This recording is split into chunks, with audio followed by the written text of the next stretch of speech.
पिंकी का जन्मदिन कैसे मना। बहुत ही सुंदर कहानी। पिंकी का जन्मदिन था, पर उसके मम्मी पापा दोनों ही काम पर गए थे। पिंकी के पापा तो रोज़ रात के 11-12 बजे तक आते थे। वो कंपनी के मैनेजर थे, जल्दी आना उनके लिए मुश्किल था। मम्मी के भी दफ्तर में उस दिन कोई ज़रूरी काम आ पड़ा।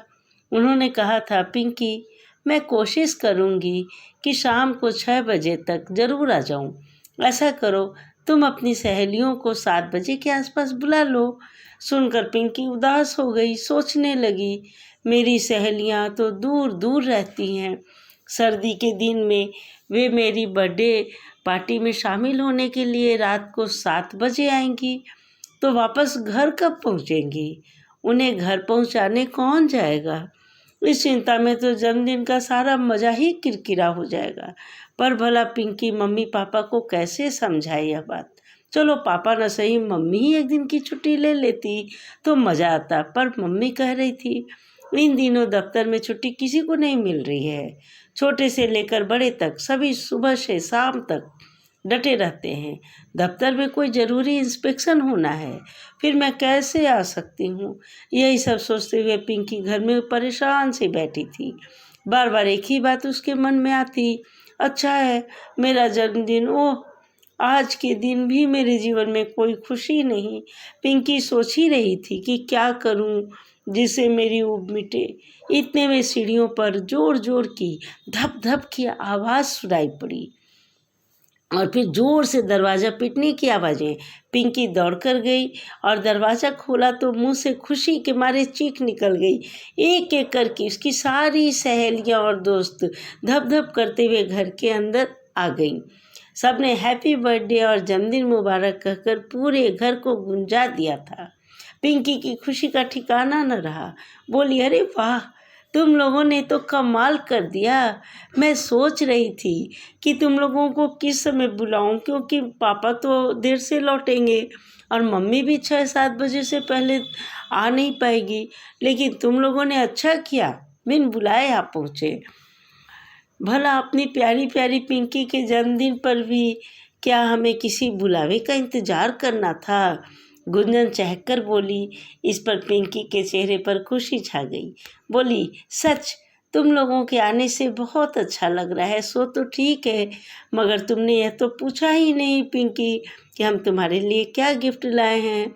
चिड़िया आंखें नचाती हुई बोली, देखना चाहोगी? बोलो, कहकर उसने उपहार के पैकेटों को खींचकर पास रख लिया और फिर जैसे रंग बिरंगे पैकेटों में छिपी खुशियाँ उछल उछल कर बाहर आने लगी।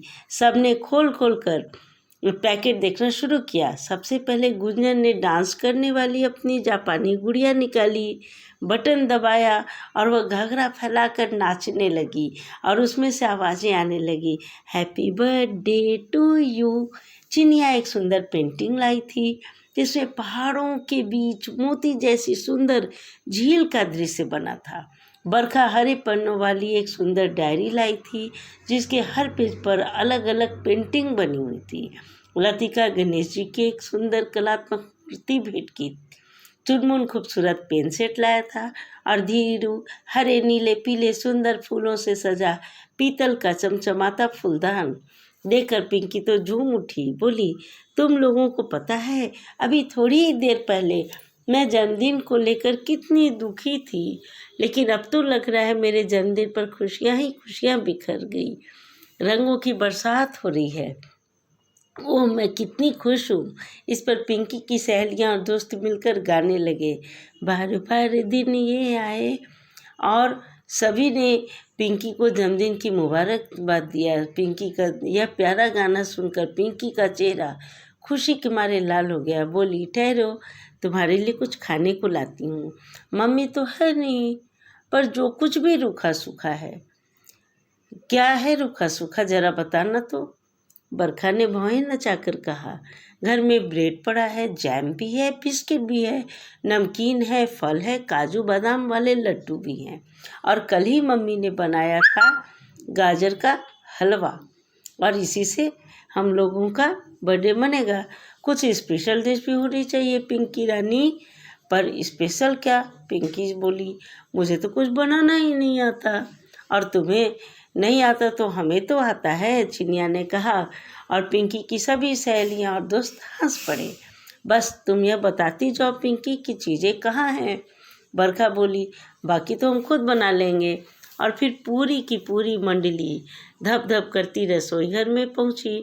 वहां उन्होंने पहले गरम गरम पकौड़े बनाए, फिर पराठे, उबले हुए आलू की चाट।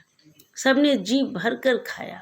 फिर ऊपर से गाजर का हलवा भी, जो पिंकी की मम्मी ने बनाया था। खाने पीने के बाद सबने किस्से कहानियाँ छेड़ दी। चिनिया ने प्यारे गाने सुनाए और चुनमुन उठा सिर पर हाथ रखकर नाचने लगा। सभी हंसते हंसते लोटपोट थे। पिंकी का ऐसा शानदार जन्मदिन मना कि पिंकी भी खुश और उसकी सारी मित्र मंडली भी खुश। बाद में सबने मिलकर एक बार फिर खूब शानदार डांस किया। शाम को 5 बजे पिंकी की सहेलियों ने विदा ली। जाते जाते उन्होंने पिंकी के साथ मिलकर रसोई को भी खूब साफ करके चमका दिया।